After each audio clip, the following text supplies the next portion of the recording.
Né hier, ce veau a encore du mal à se nourrir seul. Fabrice Marié doit encore le guider. Éleveur de viande bovine en Sologne, il possède 200 têtes sur une exploitation de 250 hectares. Malgré des journées de 13 heures, il ne parvient pas à se dégager un salaire depuis 4 ans.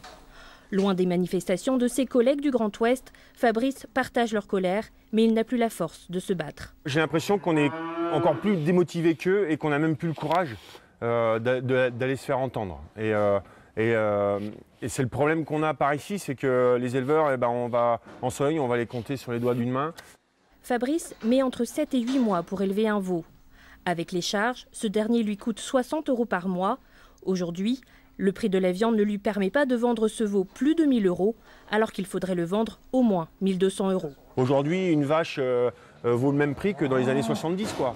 Et par contre, nos charges ont flambé. Quand j'entends parler des grandes surfaces, c'est toujours prix moins cher. Leur promotion, c'est ça, c'est tout le temps moins cher, moins cher, moins cher.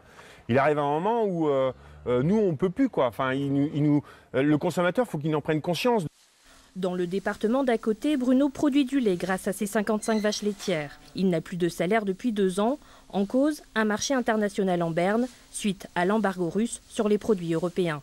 D'autre part, la Chine, le plus grand acheteur de lait français, a fait de gros stocks l'année dernière. Depuis juin 2014, ils se sont retirés du marché. Alors le bras de fer entre producteurs de lait, les transformateurs et la grande distribution fait rage. Actuellement, c'est les transformateurs qui imposent un prix, alors qu'une vraie discussion nous permettrait de discuter d'un prix un peu plus correct pour le producteur. Et en cas de problème, ce qu'on demande, c'est qu'effectivement, là, actuellement, nos charges ne sont même pas couvertes par le prix du litre de lait, c'est qu'on puisse réouvrir ces discussions. Si aucun exploitant agricole n'a battu le pavé dans la région, pour autant, il ne compte pas se laisser faire. Lundi prochain, les producteurs de lait de la région ont convoqué une réunion de négociation avec les laiteries pour revoir les prix.